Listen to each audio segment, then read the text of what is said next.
we're going to be talking about fasting today. And my first question is, what is the point? Why is it important for us as Christian human beings to fast? The point of fasting is not self-discipline or self-control, although fasting will certainly assist with that. Okay? The real purpose of fasting is to develop and to achieve inner freedom. Many people who fast or engage in different kinds of acts of self-denial to discipline themselves, to develop greater self-control, the thing that winds up happening is they still will have a certain, if you will, slavery to pride or concupiscence, the desires of the flesh. Ouch. Yeah. And that means that they are not truly free. They might be able to control themselves in general public situations, social situations, yet if they're still actually a slave to concupiscence, a slave to pride and the other 7 deadly sins, then can we really say that they have freedom? No, we can't.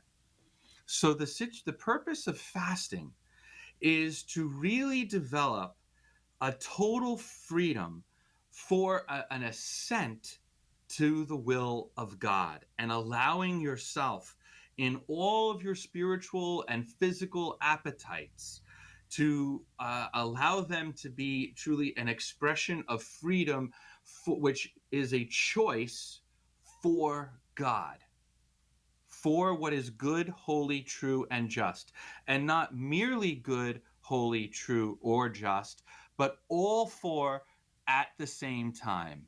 How do I get to that point where I'm allowing it to bring me this freedom, where I'm not just focusing on being physically hungry, but I am actually bringing in that freedom to be with the Lord? That is an action that needs to be cultivated brick by brick. Rome wasn't built in a day, through time. And that's why we need to fast, not just say on Ash Wednesday and Good Friday, but fasting needs to become a discipline that we include in our life throughout the year.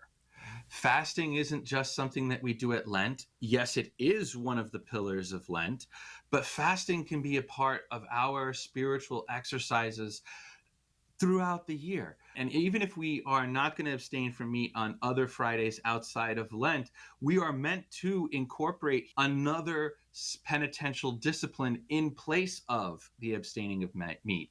So penitence and that disciplining of ourselves, that engaging in spiritual exercises in order to help conform our will to the will of God for us, is something that we're meant to do every single day, throughout every single day of our life. And if we are conscientious in making that effort of honoring God, of praising God with our life, in our thoughts, words, and deeds, every single day, then that's going to be what's going to cultivate that greater ability for us to fast, for us to cultivate that inner freedom, so that things that even the desires, the appetite, if you will, for any of the 7 deadly sins, for the 5 things that I always preach about that lead us astray from God, which are fame, fortune, power, pleasure, and prestige. Yeah. Those are the 5 things that will always lead us away. And if we're giving into those desires for fame, fortune, power, pleasure, and prestige, then what is that going to do? It's going to lead us away from God. Yeah. Jesus fasted, and he fasted often. And especially in difficult moments where he found himself needing that dark night, where he found himself needing to really overcome a grave issue in his life, he turned to fasting. So fasting is what breaks the chains. Hi, this is Anna Mitchell from the Sunrise Morning Show. Thanks for watching. Be sure to like and subscribe so we can share more special content with you. And connect with us as well at sunrisemorningshow.com. That's SON, risemorningshow.com.